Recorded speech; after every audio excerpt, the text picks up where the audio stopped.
Good day, grade 12. Welcome to another lesson here on 21st Century Literature from the Philippines and the world. I am Jasper Angeles, joining you once again in the next hour in discovering the treasures of contemporary literature. Before we begin, make sure that you have a pen and a notebook.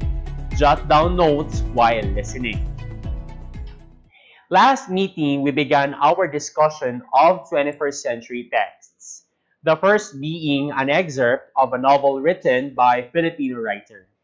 What is the title of this excerpt? Correct. It is Lengua para Diablo from the novel Banana Heart Summer by Merlinda Bobis. In our discussion, we emphasized that more than its ability to exquisitely describe lengua as a dish, the novel exposes the issue of social class and the plight of those who are in the lower or working class. We said that lengua represents the upper social class and that power, privilege, and comfort are all for the upper social class.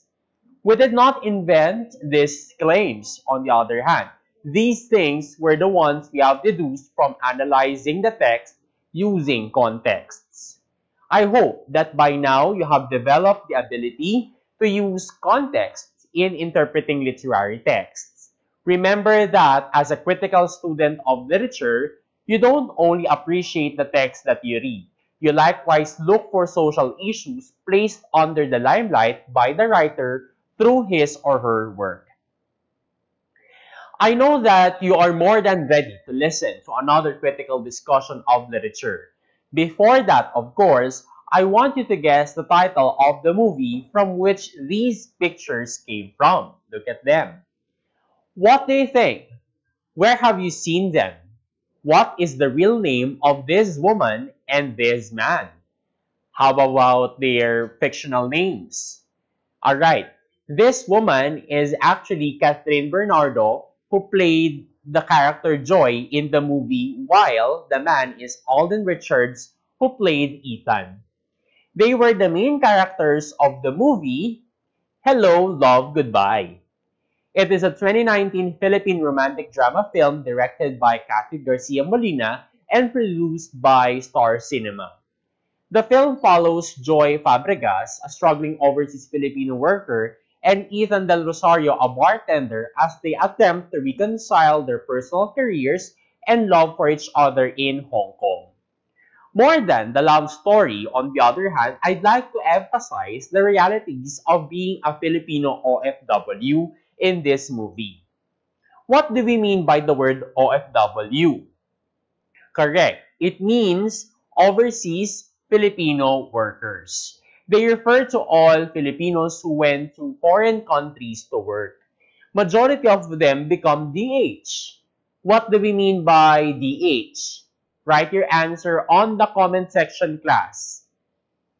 Correct. It means domestic helper. These DH Filipinos work as a maid in the homes of foreigners. What do you think is the reason why they end up like this? Okay, I sense that several answers are conceiving in your head right now. To help you with that, let us see this short clip from the movie. Let's watch it. Now let's hear my question again. What is the reason why Filipinos choose to be OFWs or to be DH in foreign countries?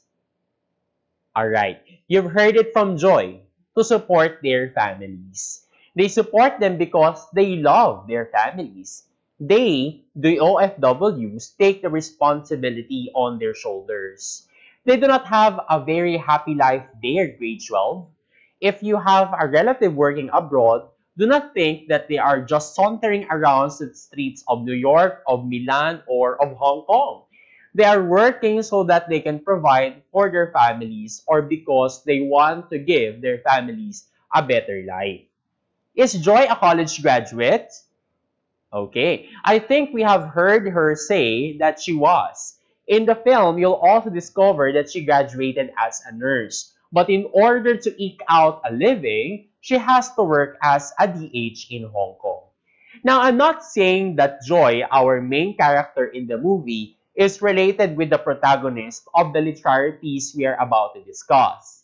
DH or OFW, like Joy, were the ones observed by the protagonist in the excerpt of Turban Legend by or from Leche by R. Zamora Linmar.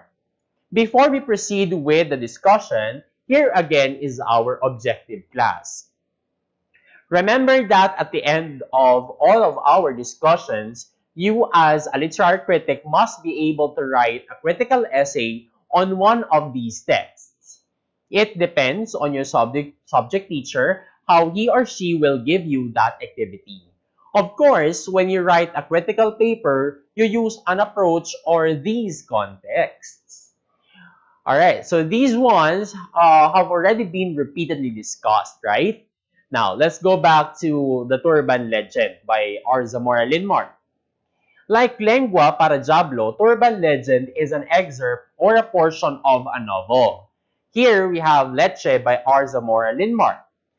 The novel tells the story of a Philippine-born Vince de los Reyes as he faces the trials and surprises awaiting him upon his return to his home country after spending 13 years in Hawaii. Filipino migrants are often known as balikbayans, a distinction Vince finds as soon as he reaches Philippine customs that is fraught with political and cultural implications. Having won a contest, Vince has returned to free accommodations and fanfare, but is not prepared for the heat, politics, and eccentric characters that accompany life in Manila. Witty and mesmerizing, this novel explores the complex colonial and cultural history of the Philippines and the paradoxes inherent in the search for both personal and national identities.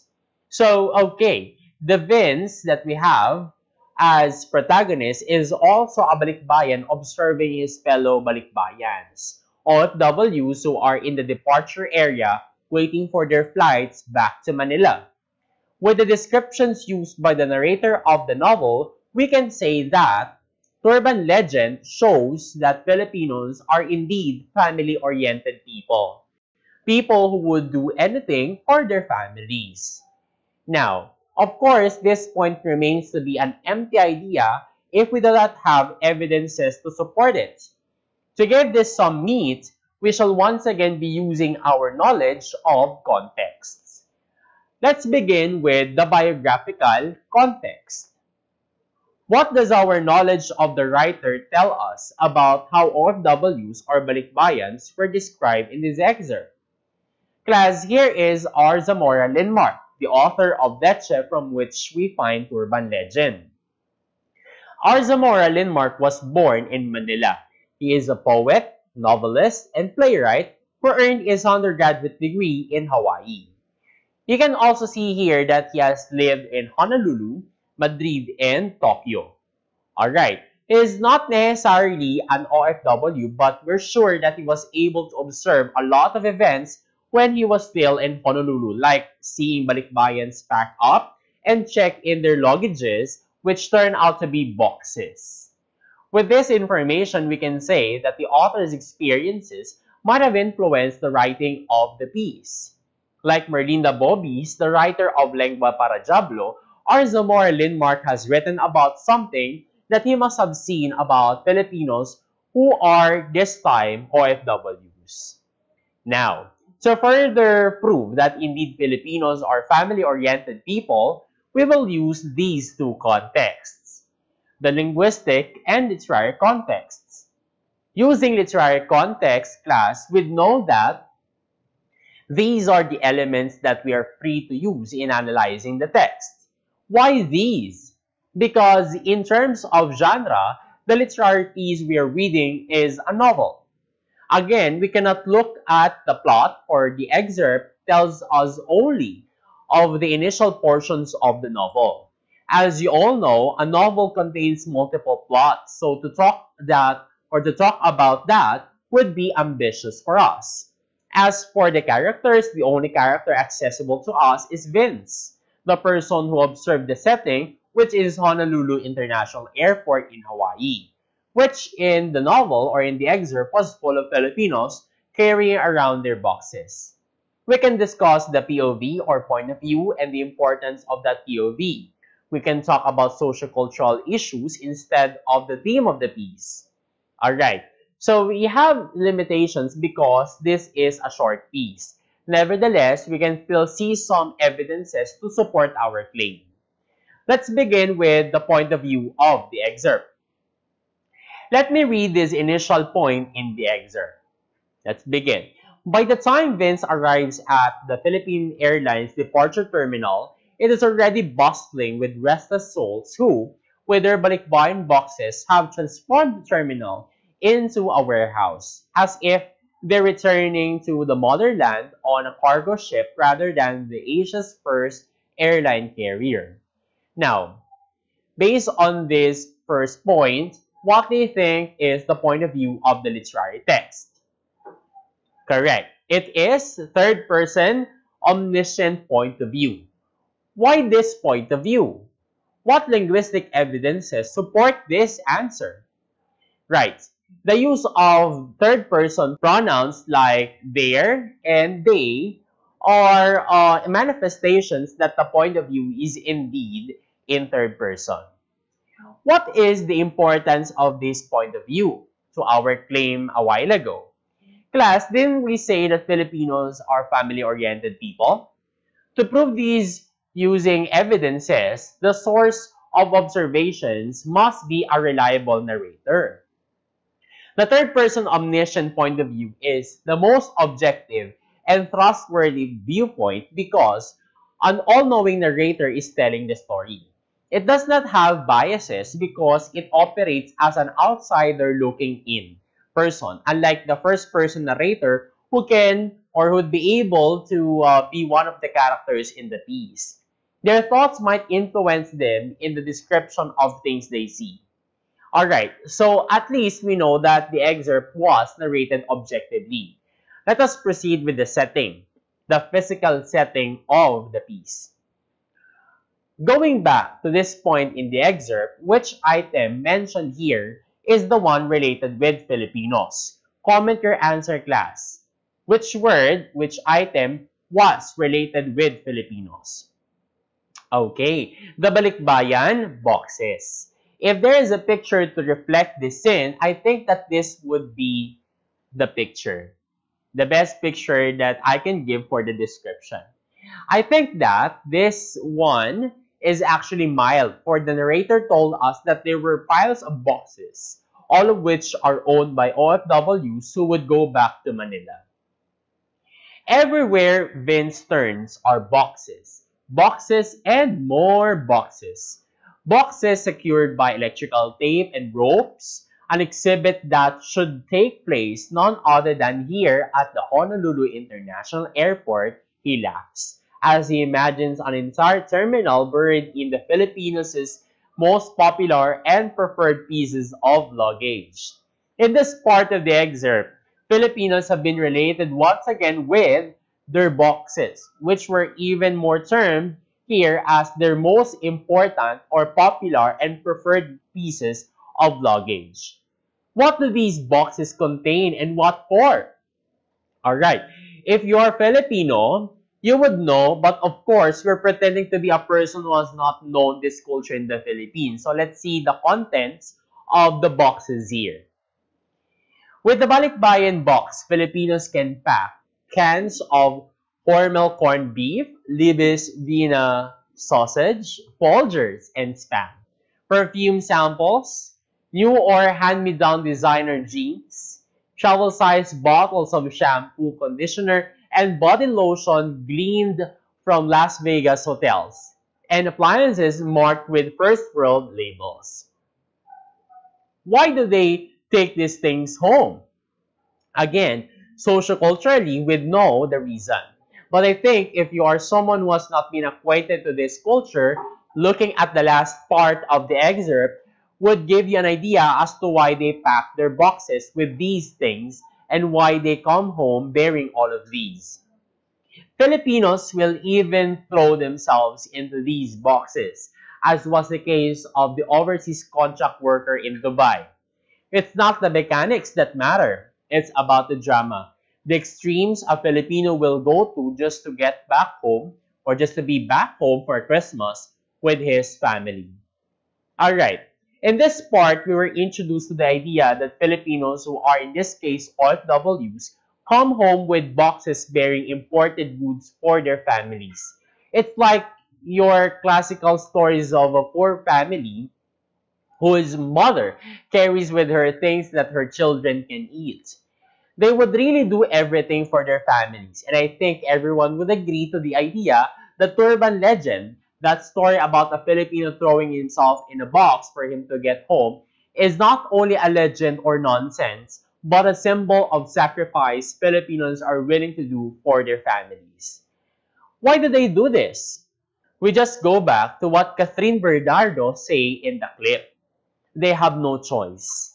They can either stay in the Philippines and starve or put on some determination to seek jobs in the lands of greener pasture. This brings us to the sociocultural issues present in the excerpt. Filipinos living for better lives result in what we term as Filipino diaspora or the scattering of Filipinos around the world. Now, is that something positive or negative? Positive because they're able to support their families in the Philippines, but negative at one point because the increasing trend of migrant workers signifies a large-scale human capital flights, also known as brain drain, which would greatly affect the progress and development of our country. Though this is the case, Filipinos still choose to go to other countries not only for themselves but also for their families. Using context, we were able to once again support our claim about the literary piece that we have just read. These things we see at foreign airports and at our own Manila airport would most probably persist for a long time. These are the choices they make for their families. May we look at the excerpt Turban Legend as a literary piece that wakes us up from the idea that OFWs are living a comfortable life in those foreign countries. Contrary to the common belief that they have a lot of money, these OFWs would not have worked there if they had. OFWs and their boxes will always symbolize the sacrifice they're willing to do for their families. Next meeting, we shall discuss another literary text, this time a monologue. It is entitled Waiting by Ron Darwin. How similar is Turban Legend to Waiting? We'll see that on our next live stream session. For now, please do read or reread the excerpt and be prepared on our follow-up discussion. Once again, this is Jasper Angeles, your live stream teacher. Till next time!